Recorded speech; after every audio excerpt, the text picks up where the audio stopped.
It's Monday, June 23rd, and here's some of the news beyond the headlines.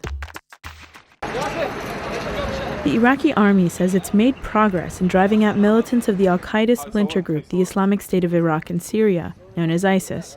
The Ministry of Defense posted this video online claiming soldiers had liberated towns in Diyala province. But Iraq's military gains in the east didn't discourage ISIS fighters in the west from edging closer to the capital.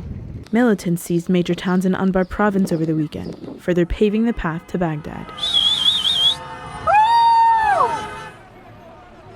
More than 1,000 Afghans have demonstrated against reports of voter fraud in the June 14th presidential runoff. Hundreds of riot police were deployed, but the protests remained peaceful. The protesters support candidate Abdullah Abdullah, who was presented what he says is evidence showing the Independent Election Commission was stuffing ballots in favor of opponent Ashraf Ghani. Abdullah, who was the frontrunner in the first round, has asked the United Nations to investigate the dispute.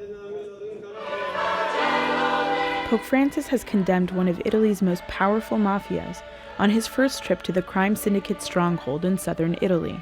The Pope excommunicated members of Ndrangheta for their, quote, adoration of evil. The group specializes in drug trafficking and is known to carry out kidnappings, bombings, and murders. The pontiff also visited relatives of a 3-year-old killed in a suspected mob attack in January.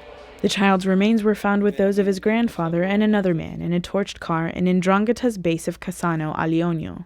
All 3 were reportedly shot in the head in a revenge killing over a dispute with the boy's mother.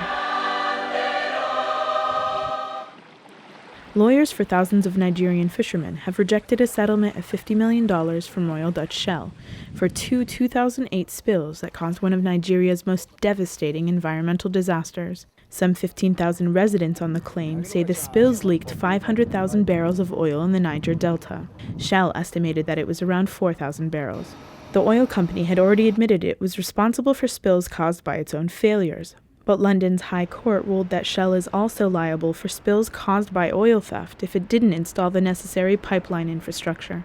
The company's Nigerian fields weren't fitted with surveillance and anti-tamper equipment, even though it's considered mandatory at oil fields in developed countries. Check out the VICE News YouTube channel for more original reporting and documentaries from around the world.